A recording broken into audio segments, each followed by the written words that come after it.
사람은 나이가 들수록 이상하게도 마음이 조급해집니다. 몸은 예전 같지 않고 기억은 자주 멈칫거리며 밤이 길어질수록 생각은 더 많아집니다.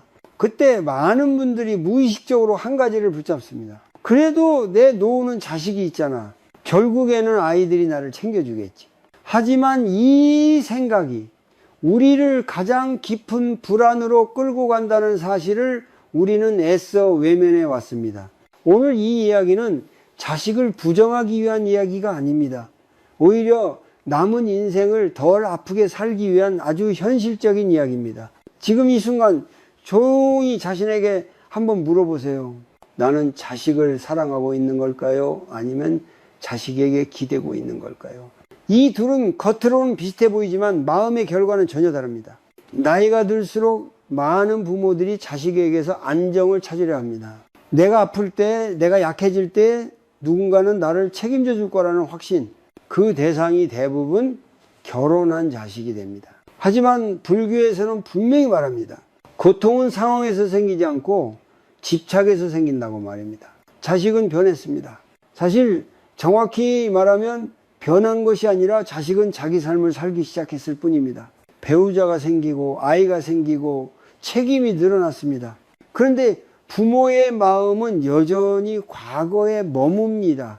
예전에 나를 가장 먼저 생각해 주던 아이였는데 이 생각이 바로 고통의 씨앗입니다. 기대는 조용히 마음속에 자리 잡아 있다가 연락이 늦어지는 날, 말투가 무심해 보이는 순간, 방문이 줄어드는 해를 지나며 서운함이라는 이름으로 자라납니다. 그리고 어느 날 우리는 이렇게 말합니다. 자식 키워봤자 소용없다. 하지만 정말 소용없는 것은 자식일까요? 아니면 우리가 놓지 못한 기대일까요? 불교에서 말하는 무상무랑은 냉정한 진리가 아닙니다. 오히려 가장 자비로운 가르침입니다. 모든 것은 변한다는 사실을 받아들이는 순간 우리는 덜 다칩니다. 자식의 마음도 변합니다. 자식의 상황도 변합니다. 그 변화 속에서 예전과 같기를 바라는 마음이 곧 집착입니다. 집착은 항상 선한 얼굴을 하고 옵니다. 부모니까 이 정도는 기대해도 되잖아. 내가 평생 해준 게 얼만데. 하지만 이 생각은 우리 마음을 조금씩 굳게 만듭니다. 굳어진 마음은 현실을 있는 그대로 보지 못하게 합니다. 그리고 현실과 기대 사이의 간격이 바로 괴로움꾼이 됩니다. 많은 어르신들이 밤에 잠들기 전 이런 생각을 합니다. 나중에 내가 정말 아프면 어떡하지? 혹시 폐가 되면 어쩌지? 이 불안의 밑바닥을 들여다보면 자식에게 의지하고 싶은 마음과 동시에 의지할 수 없을지도 모른다는 두려움이 함께 있습니다. 이 두 감정이 부딪히면서 마음은 계속 흔들립니다. 여기서 중요한 질문이 하나 있습니다. 자식이 나를 돌봐주지 않아서 불안한 걸까요? 아니면 내가 나 자신의 노후를 아직 준비하지 않았기 때문에 불안한 걸까요? 불교에서는 의지처리를 매우 중요하게 봅니다. 사람은 반드시 어딘가에 기대어 살지만 그 의지처가 무너지기 쉬운 것이라면 마음은 늘 불안할 수밖에 없습니다. 결혼한 자식은 나쁜 의지처가 아니라 불안정한 의지처입니다. 그들의 삶에는 이미 책임이 많고 변수도 많기 때문입니다. 이 사실을 인정하는 순간 마음이 차갑게 식는 것이 아니라 오히려 숨이 틉니다. 아, 그래서 내가 이렇게 불안했구나. 내가 잘못된 게 아니라 기대의 방향이 잘못되었구나. 이 깨달음이 바로 고통이 줄어드는 첫 번째 문입니다. 이제부터 우리는 다른 질문을 해야 합니다. 자식 말고 내가 나 자신을 위해 준비해야 할 것은 무엇일까? 누군가의 마음이 아니라 변하지 않는 무엇에 기대려면 무엇이 필요할까? 오늘 이 영상에서는 나이가 들수록 자식이 아니라 스스로 의지해야 할 5가지를 하나씩 이야기하려 합니다. 이 5가지는 거창한 철학이 아닙니다. 아주 현실적이고 오늘부터 준비할 수 있는 것들입니다. 그리고 이 5가지를 마음에 세우는 순간 자식과의 관계도 오히려 훨씬 편안해집니다. 지금 이 이야기를 듣고 계신 여러분께 한 가지 작은 실천을 제안드리며 이 부분을 마무리하겠습니다. 오늘 밤 잠자리에 들기 전 숨을 천천히 들이마시고 길게 내쉬면서 속으로 이렇게 말해보세요. 내 불안은 자식 때문이 아니라 나의 기대에서 왔다. 나는 이제 나 자신을 의지하는 법을 배우기 시작한다. 이 한 문장만으로도 마음은 조금 가벼워질 수 있습니다. 자, 다음 부분에서는 그 첫 번째 의지처에 대해 이야기하겠습니다. 많은 분들이 이런 말을 마음속으로 삼킵니다. 자식에게 폐가 되면 안 되는데, 이 말 속에는 미안함과 두려움 그리고 깊은 외로움이 함께 들어 있습니다. 하지만 바로 이 생각이 노년의 마음을 가장 불안하게 만드는 출발점이 되기도 합니다. 나이가 들수록 우리는 점점 약해집니다. 이건 실패도 아니고 잘못도 아닙니다. 불교에서 말하는 노병사 러빙스는 누구도 피할 수 없는 자연의 흐름입니다. 그런데 많은 사람들은 이 자연스러운 과정을 자식이 책임져 주길 바라는 문제로 바꿔놓습니다. 바로 여기서 마음의 짐이 생깁니다. 결혼한 자식에게 기대는 마음은 대부분 사랑에서 시작됩니다. 그래도 가족이니까, 피는 못 속이니까. 하지만 현실의 삶은 생각보다 훨씬 복잡합니다. 자식에게는 자식의 가정이 있고, 배우자에게는 또 다른 부모와 책임이 있습니다. 그 사이에서 부모의 노는 종종 조심스러운 문제가 됩니다. 불교에서는 자비를 이렇게 설명합니다.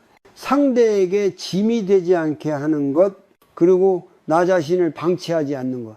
이 두 가지가 함께 갈 때 그것이 진짜 자비입니다. 그래서 나이가 들수록 꼭 필요한 첫 번째 의지처는 사람의 마음이 아니라 준비된 돌봄의 구조입니다. 요양, 보호사, 방문, 간호, 지역 복지 서비스, 응급 상황에 대비한 장치, 필요할 때 도움을 받을 수 있는 체계. 이것들은 차갑고 딱딱한 선택처럼 보이지만 사실은 가장 현실적인 사랑의 형태입니다. 많은 어르신들이 이렇게 말합니다. 돈 있으면 다 해결된다는 말이 너무 서글퍼. 하지만 여기서 중요한 건 돈이 아니라 안정감입니다. 내가 갑자기 아파도, 내가 잠시 몸을 가누지 못해도 누군가를 죄인처럼 불러야 하지 않는 상태. 이 안정감이 마음을 먼저 살립니다. 기대는 늘 마음을 긴장하게 합니다. 오늘 연락이 올까? 내일은 와줄까? 혹시 바쁘다고 또 미뤄지진 않을까? 이런 생각이 반복되면 마음은 쉬지 못합니다. 불교에서 말하는 생각의 반복은 고통을 키우는 가장 빠른 길입니다. 반대로 준비는 마음을 조용히 합니다. 필요하면 연락할 곳이 있다. 내 상황을 감당할 수 있는 방법이 있다. 이 생각 하나만으로도 밤의 불안은 눈에 띄게 줄어듭니다. 여기서 중요한 거는 자식을 밀어내라는 말이 아닙니다. 자식은 자식대로 사랑하고 도움은 도움대로 준비하는 것입니다. 이 둘을 분리하지 않으면 사랑은 쉽게 집착으로 변합니다. 많은 부모들이 속으로 이런 두려움을 품고 있습니다. 내가 혼자 준비하면 자식이 나를 더 멀리하지 않을까? 하지만 현실은 오히려 반대입니다. 부모가 스스로 서 있을 때 자식은 죄책감이 아니라 존중으로 다가옵니다. 불교에서는 이것을 의존이 아닌 의지라고 합니다. 의존은 상대를 붙잡지만 의지는 스스로를 세웁니다. 스스로 서 있는 부모의 모습은 자식에게도 가장 큰 마음의 안정을 줍니다. 여기서 아주 작은 실천 하나를 제안드립니다. 오늘이나 이번 주 안에 아주 가볍게라도 내가 살고 있는 지역의 복지 서비스나 노인 돌봄 지원에 대해 한 번만 알아보세요. 전화 한 통, 검색 몇 분이면 충분합니다. 이 행동의 목적은 당장 이용하기 위함이 아닙니다. 나는 혼자가 아니다 라는 사실을 내 마음에 알려주는 것입니다. 숨을 천천히 들이마시고 내쉬며 이렇게 마음속으로 말해보세요. 나는 도움을 받을 자격이 있는 사람이다. 나는 나 자신을 미리 돌보고 있다. 이 생각이 자리를 잡기 시작하면은 자식에게 향하던 불안의 시선은 조금씩 나 자신에게로 돌아옵니다. 다음 부분에서는 외로움을 두려워하지 않고 혼자 있는 시간을 힘으로 바꾸는 법에 대해 이야기하겠습니다. 많은 사람들이 혼자 있는 시간을 두려워합니다. 특히 나이가 들수록 그 두려움은 더 커집니다. 집이 조용해지고 전화벨이 울리지 않는 시간이 길어질수록 마음속에서는 이런 말이 떠오릅니다. 이렇게 혼자 지내도 괜찮을까? 앞으로 더 외로워지면 어쩌지? 하지만 불교에서는 분명히 말합니다. 고독과 외로움은 같지 않다고. 외로움은 관계를 붙잡으려는 마음에서 생기고, 고독은 나 자신과 함께 머무를 수 있을 때 비로소 힘이 됩니다. 젊을 때 우리는 늘 누군가와 연결되어 있었습니다. 아이를 키우며 분주했고 직장과 인간관계 속에서 쉼없이 움직였습니다. 그래서 혼자 있음을 연습할 기회가 거의 없었습니다. 그러다 노년이 되어 갑자기 시간이 많아지면 마음은 그 공백을 견디지 못하고 불안을 만들어냅니다. 많은 어르신들이 이렇게 말합니다. 아무것도 안 하고 혼자 있으면 생각만 많아져. 맞는 말입니다. 아무 준비 없이 혼자 있으면 마음은 과거를 붙잡고 후회를 반복하거나 미래를 끌어당겨 걱정을 키웁니다. 이것이 바로 생각의 반복, 불교에서 말하는 괴로움의 근원입니다. 그래서 중요한 것은 혼자 있지 않는 것이 아니라 혼자 있는 능력을 기르는 것입니다. 혼자 있는 능력이란 누군가를 기다리지 않아도 마음이 무너지지 않는 힘, 비교하지 않아도 스스로를 깎아내리지 않는 힘, 조용한 시간 속에서도 나를 돌볼 수 있는 힘입니다. 예를 들어 보겠습니다. 어떤 부부는 노년에 함께 있어도 늘 다툽니다. 왜냐하면 모든 시간을 함께 보내야 한다고 믿기 때문입니다. 한 사람은 텔레비전을 보고 싶고 다른 사람은 조용히 책을 읽고 싶은데 서로의 시간을 허락하지 않으면 그 불편함이 서운함으로 바뀝니다. 반대로 혼자 있는 시간을 자연스럽게 받아들이는 사람들은 다릅니다. 각자 산책을 나가고 각자 좋아하는 일을 하며 시간을 보냅니다. 그리고 다시 만났을 때 오늘은 뭐 했어? 하고 묻습니다. 이 질문에는 기대도 집착도 없습니다. 그저 나눔만 있습니다. 불교에서 말하는 중도는 붙잡지도 밀어내지도 않는 상태입니다. 관계도 마찬가지입니다. 혼자 있는 시간을 버티는 것이 아니라 존중하는 순간 관계는 오히려 가벼워집니다. 여기서 중요한 오해 하나를 풀어야 합니다. 혼자 있는 연습을 한다고 해서 사람을 멀리 하라는 뜻은 아닙니다. 오히려 반대입니다. 내가 혼자 서 있을 수 있을 때 타인과의 관계는 의존이 아니라 선택이 됩니다. 많은 부모들이 자식에게 자주 연락하는 이유는 사실 할 말이 많아서가 아니라 혼자 있는 시간을 견디기 어렵기 때문입니다. 그 마음 자체가 나쁜 것은 아닙니다. 다만 그 불안을 그대로 행동으로 옮기면 관계는 점점 무거워집니다. 그래서 아주 작은 연습이 필요합니다. 오늘이나 내일 의도적으로 10분만 혼자 있는 시간을 만들어 보세요. 텔레비전도 끄고 휴대폰도 멀리 두고 그저 창밖을 보거나 차 한 잔을 마시며 앉아 있어 보세요. 처음에는 마음이 불편할 수 있어요. 생각이 몰려오고 괜히 쓸쓸해질 수도 있습니다. 그때 이렇게 속으로 말해보세요. 이 감정도 잠시 머물다 간다. 이것이 바로 무상을 알아차리는 연습입니다. 숨을 들이마시며 지금 나는 여기 있다. 내쉬며 혼자여도 괜찮다. 이 두 문장을 천천히 반복해 보세요. 이 연습을 하다 보면 혼자 있는 시간이 더 이상 벌이 아니라 휴식이 됩니다. 마음을 재우는 시간, 나 자신을 다시 만나는 시간이 됩니다. 혼자 있는 힘이 길러지면은 자식의 연락 빈도에 덜 흔들리고 배우자의 말 한마디에도 덜 예민해집니다. 왜냐하면 마음의 중심이 밖이 아니라 안에 있기 때문입니다. 이 다음 부분에서는 노년의 돈을 어떻게 써야 불안이 줄고 마음의 품격이 지켜지는지 돈과 집착의 관계에 대해 이야기하겠습니다. 나이가 들수록 돈에 대한 생각은 점점 복잡해집니다. 젊을 때는 별 걱정이 컸다면 노년에는 쓰는 것이 맞는지에 대한 불안이 커집니다. 혹시 나중에 필요해지면 어쩌지? 이걸 지금 써도 되는 걸까? 자식에게 조금이라도 남겨줘야 하지 않을까? 이런 생각들이 머릿속을 맴돌며 마음을 쉬지 못하게 합니다.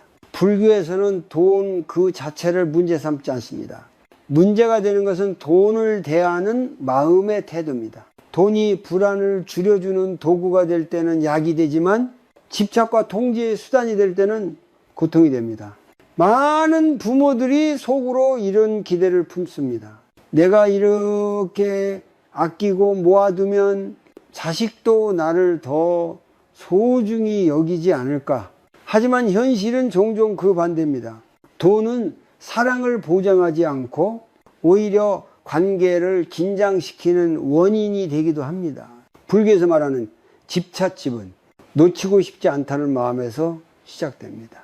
노년의 돈에 대한 집착은 사실 버려질까봐 하는 두려움에서 나옵니다. 그래서 돈을 움켜쥐고 있으면은 마음까지 굳어집니다. 하지만 여기서 방향을 조금만 바꿔보면 어떨까요? 돈을 지킬 것이 아니라 고통을 줄이는 데 쓰는 것으로 바라보는 것입니다. 예를 들어 몸이 예전 같지 않은데도 병원 가는 비용이 아까워 참는 분들이 있습니다. 맛있는 음식을 먹고 싶어도 이 나이에 무슨 사치냐며 스스로를 말립니다. 그런데 이 절약이 정말 미덕일까요? 아니면 또 다른 집착일까요? 불교에서 말하는 중도는 낭비도 인색함도 아닙니다. 필요한 곳에 쓰고 쓸 필요 없는 곳에서는 내려놓는 균형입니다. 이 노년의 돈은 즐기기 위한 것이 아니라 편안해지기 위한 것입니다. 돈을 나 자신을 위해 쓰기 시작하면 놀랍게도 마음이 먼저 달라집니다. 나는 아직도 나를 돌보고 있다. 이 확신은 노년의 자존감을 지켜주는 아주 중요한 기둥이 됩니다. 여기서 중요한 점 하나가 있습니다. 돈을 나를 위해 쓴다고 해서 자식을 밀어내거나 무시하는 것이 아닙니다. 오히려 반대입니다. 부모가 자신의 삶을 책임질수록 자식은 마음의 짐을 내려놓습니다. 많은 자식들이 속으로 이런 걱정을 합니다. 부모님이 너무 아끼시는데 혹시 나중에 더 힘들어지시는 건 아닐까? 부모가 스스로를 위해 적절히 쓰는 모습은 자식에게도 안심이 됩니다. 여기서 아주 현실적인 질문 하나를 던져보세요. 이 돈을 쓰지 않고 남겨두는 것이 정말 나와 자식 모두를 편하게 하는가? 만약 그렇지 않다면 그 돈은 이미 역할을 잃은 것입니다. 불교에서는 보시부스를 중요하게 말합니다. 보시는 꼭 남에게만 하는 것이 아닙니다. 나 자신에게 하는 보시도 있습니다. 좋은 음식, 편안한 잠자리, 몸을 덜 고생시키는 선택, 이것 역시 잡입니다. 오늘 아주 작은 실천을 하나 제안드립니다. 이번 달 안에 나 자신을 위해 한 가지 지출을 계획해 보세요. 거창할 필요는 없습니다. 편한 신발 한 켤레, 몸에 맞는 베개, 조용히 쉬다 올 수 있는 하루 여행, 그리고 그 지출을 하면서 속으로 이렇게 말해보세요. 이것은 낭비가 아니라 나를 지키는 선택이다. 이 문장을 반복하다 보면 돈에 대한 두려움은 조금씩 존중으로 바뀝니다. 돈이 줄어들어서가 아니라 마음의 짐이 가벼워지기 때문입니다. 다음 부분에서는 돈보다 오래 남는 것, 노년의 마음을 지탱해주는 나만의 즐거움에 대해 이야기하겠습니다. 사람은 나이가 들수록 이제 뭘 해도 늦었다는 말을 쉽게 합니다. 몸도 예전 같지 않고 새로운 것을 시작하기엔 기운이 없다고 느껴지기 때문입니다. 하지만 마음이 가장 빨리 늙는 순간은 아무것도 기대하지 않게 될 때입니다. 불교에서는 삶의 활력을 의식의 움직임으로 봅니다. 몸이 아니라 마음이 먼저 멈출 때 사람은 급격히 지칩니다. 그래서 노년일수록 큰 목표보다 작은 즐거움이 필요합니다. 많은 어르신들이 이렇게 말합니다. 하루 종일 할 일이 없으니 괜히 TV만 보게 돼. 그런데 화면 속 이야기는 잠깐의 자극만 줄 뿐 마음에 남는 온기를 주지는 못합니다. 그 결과 밤이 되면 생각이 더 많아집니다. 여기서 중요한 질문이 하나 있습니다. 나는 하루 중에 진짜로 즐거운 순간을 의도적으로 만들고 있는가? 노년의 즐거움은 젊을 때의 성취와는 다릅니다. 경쟁도 필요 없고 잘해야 할 이유도 없습니다. 그저 마음이 편안해지고 시간이 부드럽게 흐르는 경험이면 충분합니다.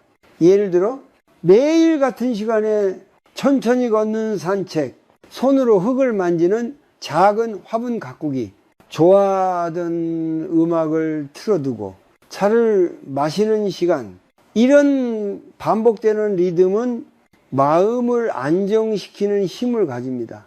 불교에서는 이것을 정념전념에 가깝다고 말합니다. 특별한 수행이 아니라 지금 하고 있는 일에 마음을 놓지 않는 상태입니다.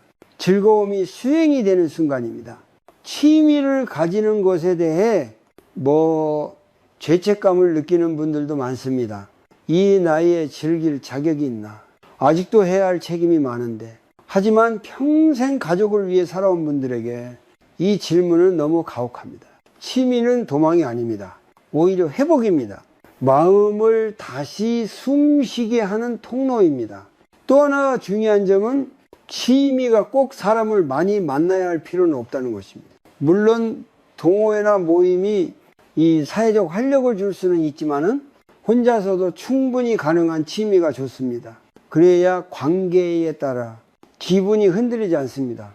노년의 즐거움은 잘하는 것이 아니라 계속 할 수 있는 것이 이 기준입니다. 하루 이틀하고 끝나는 것이 아니라 비 오는 날에도 기분이 가라앉은 날에도 조금씩 이어갈 수 있는 것.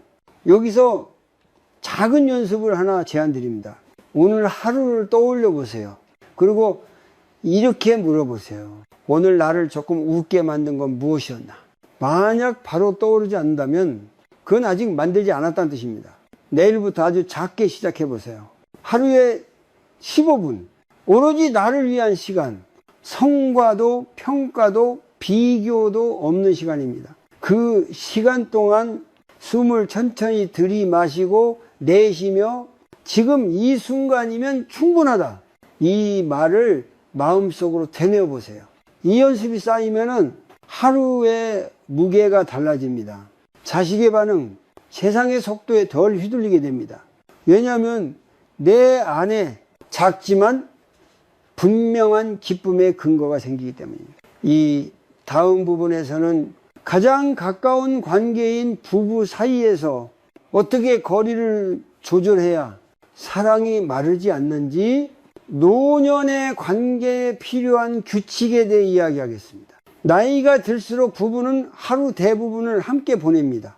젊을 때는 각자의 일터와 역할이 자연스러운 거리를 만들어 주었지만은 노년이 되면 그 거리는 사라지고 같은 공간, 같은 시간, 같은 일상이 반복됩니다. 이때 많은 부부가 이유 없는 피로를 느낍니다. 왜 이렇게 자주 부딪히지? 예전엔 안 그랬는데 문제는 사랑이 줄어서가 아닙니다. 거리가 사라졌기 때문입니다. 불교에서는 모든 관계에 알맞은 간격이 필요하다고 말합니다. 너무 멀면 차가워지고 너무 가까우면 숨이 막힙니다. 노년의 부부 관계는 이 균형을 다시 배우는 시기입니다. 많은 부부가 이런 오해를 합니다. 이 나이에 부부인데 왜 굳이 규칙이 필요해? 하지만 규칙이 없을수록 서운함은 쌓이고 말하지 못한 불만은 마음속에서 커집니다. 예를 들어 이런 장면입니다. 한 사람은 조용히 쉬고 싶은데 다른 한 사람은 계속 말할 겁니다. 또는 사소한 외출에도 어디가, 언제 와?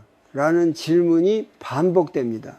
이 질문들은 관심처럼 보이지만 받는 쪽에서는 통제로 느껴질 수 있습니다. 불교에서 말하는 자비는 상대를 편하게 해주는 마음입니다. 그 자비는 때로 말을 줄이는 선택, 묻지 않는 배려로 나타납니다.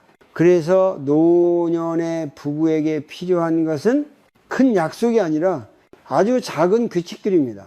예를 들어 각자의 혼자만의 시간을 존중한다는 규칙, 외출할 때 꼭 설명하지 않아도 괜찮다는 합의, 기분이 가라앉았을 때 억지로 대화를 요구하지 않는 약속, 이런 사소한 규칙이 마음을 훨씬 편안하게 합니다.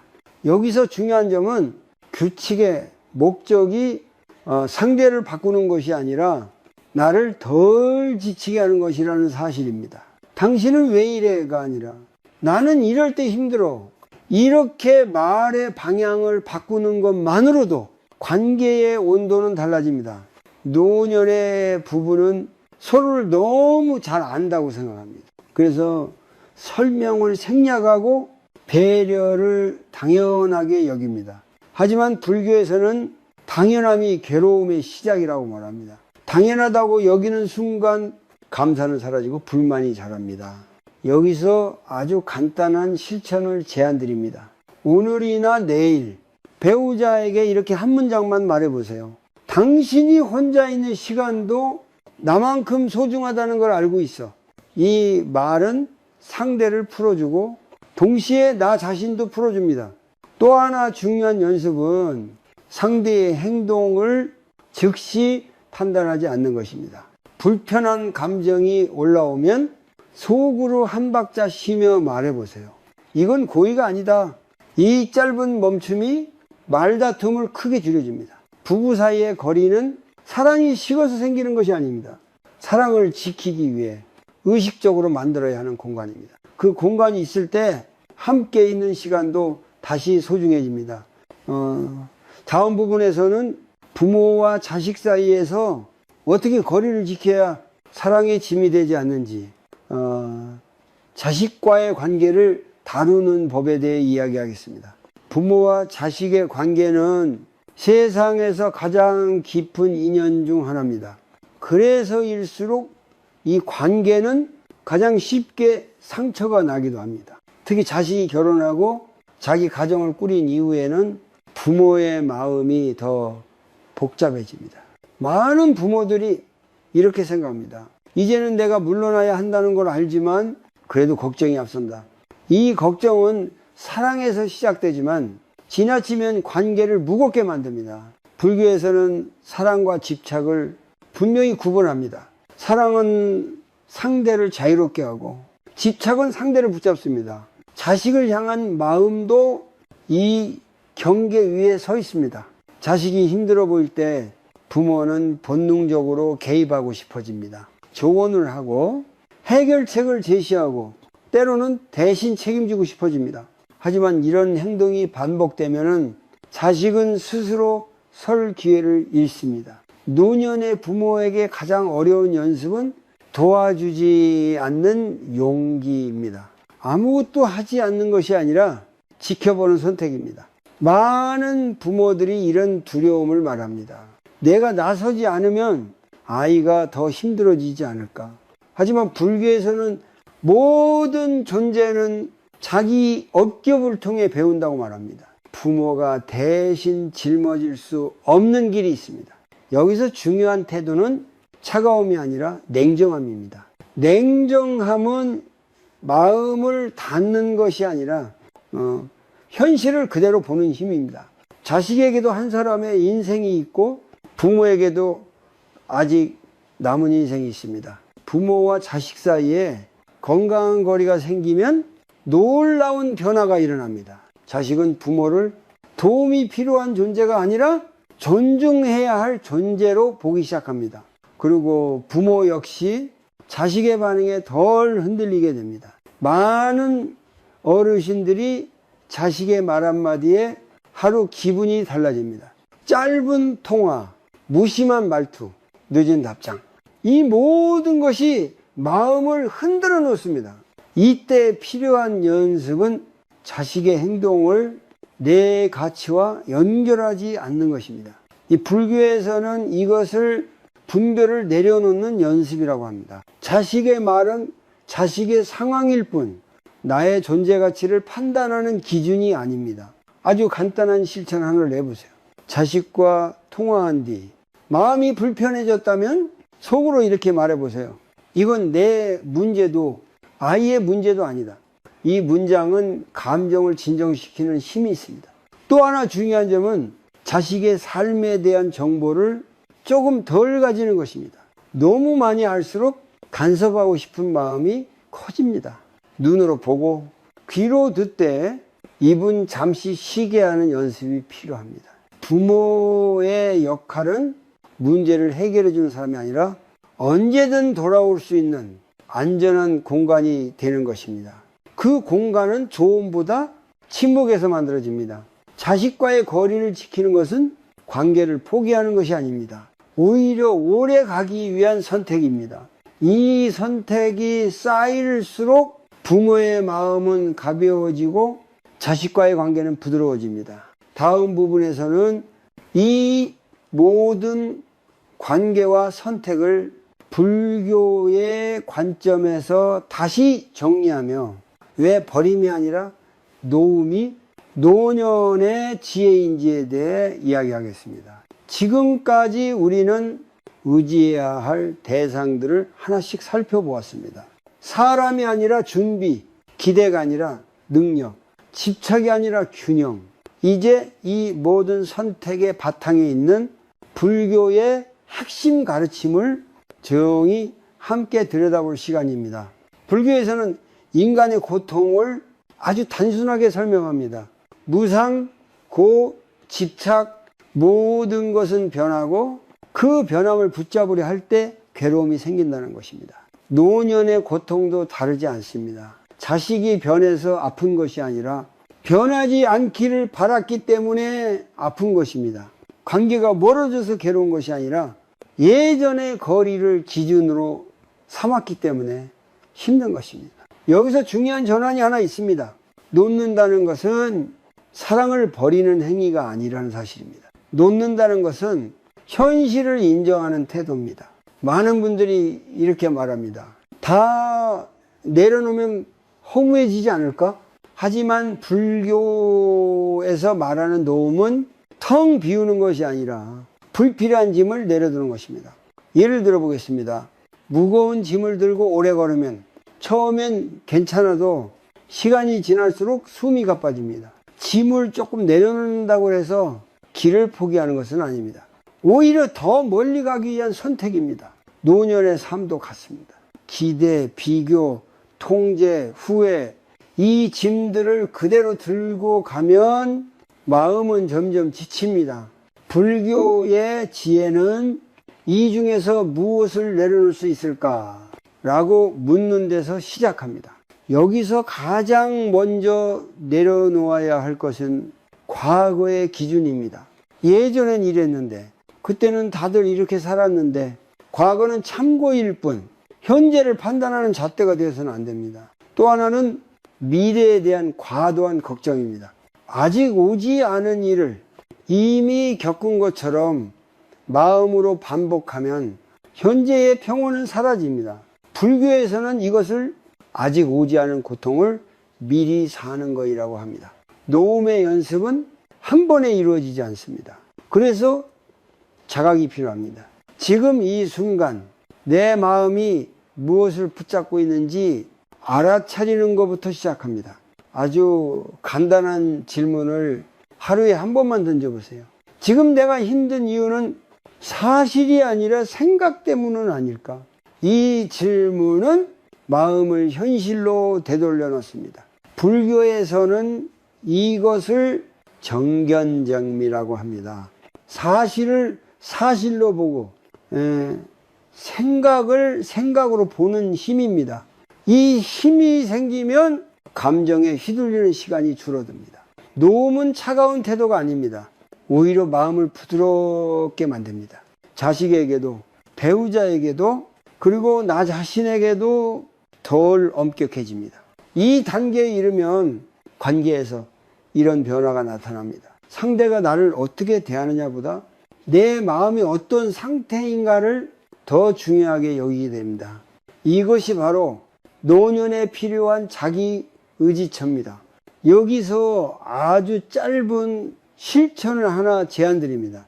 오늘 잠들기 전 불을 끄고 누워서 이 세 문장을 천천히 되뇌어 보세요. 모든 것은 변한다. 내가 붙잡고 있는 것도 변한다. 나는 지금 이 순간을 살아도 충분하다. 이 문장은 마음을 현재로 데려옵니다. 현재에 머무는 시간만큼 고통은 줄어듭니다.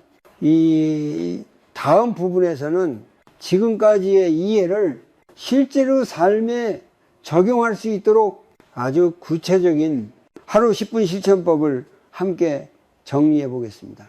지금까지의 이야기가 머리로는 이해되었지만 막상 일상으로 돌아가면 또 예전의 습관으로 흘러가는 것이 우리 모두의 모습입니다. 그래서 불교에서는 이해보다 실천을 더 중요하게 말합니다. 작더라도 반복되는 행동이 마음을 바꿉니다. 이제 하루에 단 10분 노년의 마음을 지탱해 줄 아주 현실적인 실천을 함께 정리해 보겠습니다. 이 실천의 목적은 깨달음을 얻는 것이 아니라 마음을 덜 흔들리게 하는 것입니다. 첫 번째는 호흡입니다. 의자에 앉거나 잠자리에 누운 상태에서 등과 어깨에 힘을 빼세요. 그리고 숨을 4가지 세며 들이마시고 6가지 세며 내쉽니다. 이 호흡의 리듬은 몸에 지금은 안전하다는 신호를 보냅니다. 불안은 대부분 몸이 긴장할 때 커집니다. 호흡은 그 긴장을 가장 빠르게 풀어주는 도구입니다. 두 번째는 마음 바라보기입니다. 숨을 몇 번 고른 뒤 지금 떠오르는 생각을 억지로 없애려 하지 마세요. 그저 이렇게 말해 봅니다. 아, 이런 생각이 있구나. 불교에서는 이것을 반관이라고 합니다. 생각과 거리를 두는 연습입니다. 생각은 나이지만 나는 생각 그 자체가 아닙니다. 이때 자주 떠오르는 생각은 대부분 비슷합니다. 자식에 대한 걱정, 건강에 대한 염려, 돈에 대한 불안, 그 생각이 나타나면 속으로 한 문장을 덧붙이세요. 이 생각은 지나간다. 세 번째는 짧은 성찰입니다. 하루를 돌아보며 이 질문 하나만 던져보세요. 오늘 내가 붙잡고 있었던 것은 무엇이었나? 사람일 수도 있고 기대일 수도 있고 후회일 수도 있습니다. 그리고 가능하다면은 그중 하나만 오늘 밤 내려놓기로 합니다. 완전히 버리려 하지 말고 오늘은 여기까지라고 말해주는 것입니다. 이것이 바로 노음의 연습입니다. 네 번째는 작은 행동 변화입니다. 마음은 생각만으로 바뀌지 않습니다. 행동이 함께 움직여야 합니다. 아주 사소한 것으로 충분합니다. 예를 들어 오늘은 자식에게 먼저 연락하지 않기, 대신 짧은 산책을 하기, 또는 오랫동안 미뤄둔 친구에게 안부 한번 묻기. 이 작은 선택이 의존의 방향을 바꿉니다. 마지막으로 중요한 것은 이 실천을 잘하려고 하지 않는 것입니다. 하루 빼먹어도 괜찮고 집중이 안 돼도 괜찮습니다. 불교에서는 수행이 아니라 생활이라고 말합니다. 생활은 늘 완벽할 수 없습니다. 이 10분 실천을 일주일만 이어가 보세요. 큰 변화는 없을 수도 있습니다. 하지만 한 가지는 분명히 달라집니다. 불안이 올라올 때 조금 더 빨리 알아차리게 됩니다. 알아차림은 고통의 시간을 짧게 만듭니다. 여기서 한 가지 중요한 마음가짐을 함께 기억하면 좋겠습니다. 나는 지금도 충분히 잘 살아왔다. 이 문장은 노년의 마음을 가장 부드럽게 만듭니다. 실천은 자신을 고치기 위한 것이 아니라 자신을 괴롭히지 않기 위한 것입니다. 이 차이를 기억하는 순간 수행은 부담이 아니라 휴식이 됩니다. 다음 마지막 부분에서는 지금까지의 모든 이야기를 하나로 묶어 노년을 살아가는 마음의 중심을 조용히 정리해 보겠습니다. 이제 긴 이야기를 천천히 마무리할 시간입니다. 처음 이 이야기를 시작할 때 우리는 하나의 질문 앞에 서 있었습니다. 나이가 들수록 나는 무엇에 의지하며 살아야 할까? 많은 사람들은 본능처럼 자식을 떠올립니다. 하지만 이 영상에서 우리는 아주 조심스럽게 방향을 바꿔왔습니다. 자식을 밀어내기 위해서가 아니라 내 삶의 중심을 다시 세우기 위해서였습니다. 불교에서는 의지처가 분명해야 마음이 흔들리지 않는다고 말합니다. 그 의지처가 사람의 마음일 때 우리는 늘 불안해집니다. 왜냐하면 사람의 마음은 언제나 변하기 때문입니다. 하지만 준비, 태도, 습관, 실천은 비교적 안정적인 의지처가 됩니다. 우리는 5가지를 살펴보았습니다. 첫째, 사람의 호의가 아니라 준비된 돌봄에 의지하는 법. 둘째, 혼자 있어도 무너지지 않는 힘. 셋째, 돈을 붙잡지 않고 나를 위해 쓰는 용기. 넷째, 하루를 지탱해주는 작은 즐거움. 다섯째, 관계를 살리는 적당한 거리와 규칙. 이 5가지는 대단한 깨달음이 아닙니다. 하지만 이 5가지가 쌓이면 노년의 삶은 확연히 달라집니다. 자식과의 관계도 달라집니다. 기대가 줄어들면 서운함도 줄어듭니다. 의존이 줄어들면 존중이 자랍니다.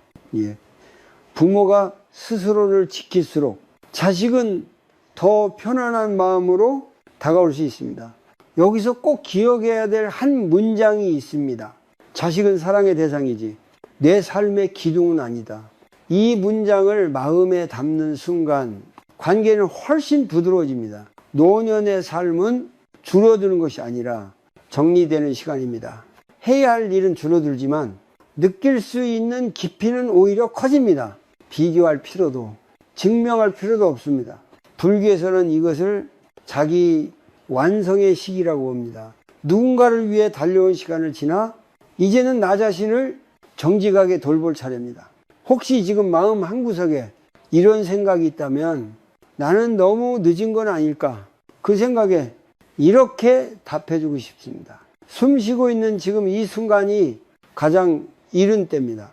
오늘 이 영상을 들은 것으로 당장 모든 것이 바뀌지 않아도 괜찮습니다. 다만 한 가지라도 마음에 남았다면 충분합니다. 오늘 밤 잠자리에 들기 전 이 질문을 스스로에게 건네보세요. 내가 나 자신을 조금 더 믿어도 될까? 그리고 조용히 고개를 끄덕여 주세요. 그 작은 동의가 노년의 삶을 바꾸는 첫 걸음입니다.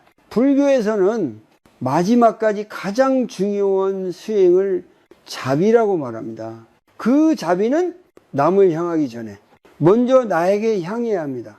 평생을 견뎌온 나 자신에게 이제는 조금 느슨해져도 된다고 말해주는 것입니다. 오늘 하루도 잘 살아오셨습니다. 여기까지 버텨온 것만으로도 충분합니다. 앞으로의 시간은 조금 더 가볍게, 조금 더 나답게 걸어가셔도 됩니다. 이제 자식에게 기대어 서는 삶이 아니라 나 자신을 의지하며 조용히 단단해지는 삶을 선택해 보시길 바랍니다.